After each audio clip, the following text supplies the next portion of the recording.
Kondotty rotary ക്ലബിന്റെ 2026-27 വർഷത്തെ പ്രസിഡന്റും ബോർഡ് അംഗങ്ങളും ചുമതലയേറ്റു. കൊണ്ടോട്ടി പുഷ്പക് ഗ്രാൻഡ് ഹോട്ടലിൽ വെച്ച കൊണ്ടോട്ടി നഗരസഭാ chairman UK Muhammad Shah, Malappuram crime branch DYSP Muhammad Haneefa എന്നിവരുടെ സാന്നിധ്യത്തിൽ നടന്ന വിപുലമായ ചടങ്ങിൽ rotary district governor nominee rotarian Anil Melath മുഖ്യാതിഥിയായി. ചടങ്ങിൽ free educational institutions, drug free city Kondotty എന്നീ 2 പ്രധാന പ്രൊജക്ടുകൾ ഡിവൈഎസ്പി ഉദ്ഘാടനം ചെയ്തു. കൊണ്ടോട്ടി നഗരസഭയിലെ മുഴുവൻ ഹരിതകർമ്മ സേനാംഗങ്ങൾക്കും റോട്ടറി കൊണ്ടോട്ടി നൽകുന്ന യൂണിഫോം മുനിസിപ്പൽ ചെയർമാൻ ഉദ്ഘാടനം ചെയ്തു. ചടങ്ങിൽ റോട്ടറി ലീഡർമാരായ doctor Jayachandran, doctor Praveen Ramanunni, MD Raghuraj, Shaji Madathil, Shiju PM, Prabhakaran, V Devasya, Latheef Machingal എന്നിവർ പ്രസംഗിച്ചു. പുതിയ president KK Sujeesh, secretary Sandeep, treasurer Prakashan എന്നിവർ സ്ഥാനമേറ്റു. C Bineesh, Zulfikar നെറ്റോളി, V Naushad, K Kunjayammu, P Abdul Muneer, KV Rahees എന്നിവർ പുതിയ റിട്ടേറിയന്മാരായി സത്യപ്രതിജ്ഞ ചെയ്തു.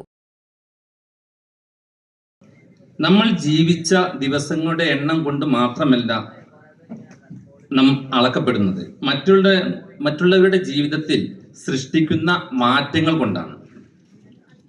ഈ ചുമതല എന്നെ ഏൽപ്പിച്ച എല്ലാ റോട്ടറി സുഹൃത്തുക്കൾക്കും ഞാൻ ഹൃദയം നിറഞ്ഞ നന്ദി രേഖപ്പെടുത്തുക. അത് ജനങ്ങളുടെ ഹൃദയത്തിൽ മാറ്റങ്ങൾ സൃഷ്ടിക്കുന്ന ഒരു ക്ലബ്ബ് ആയി മാറണം. ഒരു വിദ്യാർത്ഥി എനിക്ക് പഠിക്കാൻ കഴിഞ്ഞത് റോട്ടറിയാണ് എന്ന് പറയണം. ഒരു കുടുംബം ഒരു പ്രതിസന്ധിയിൽ ഞങ്ങളോടൊപ്പം നിന്നത് റോട്ടറിയാണ് എന്ന് പറയണം. ഒരു യുവാവ് തൻ്റെ ജീവിതത്തിൽ ദിശ കാണിച്ചു തന്നത് റോട്ടറിയാണെന്ന് പറയണം. അതായിരിക്കണം നമ്മുടെ വിജയം. പക്ഷേ ഞാൻ ഒരു കാര്യം തുറന്നു പറയുകയാണ്, ഒരു പ്രസിഡന്റിന് അത്ഭുതങ്ങൾ സൃഷ്ടിക്കാൻ കഴിയില്ല. അത് എല്ലാവരും എൻ്റെ കൂടെ ഉണ്ടെങ്കിൽ മാത്രമേ അത് കഴിയുള്ളൂ. പക്ഷേ ഒരു ക്ലബിന് അത്ഭുതങ്ങൾ സൃഷ്ടിക്കാൻ നമുക്ക് സാധിക്കും. നമുക്ക് ഒരുമിച്ച് സ്വപ്നം കാണാം, ഒരുമിച്ച് പ്രവർത്തിക്കാം, ഒരുമിച്ച് മുന്നേറാം.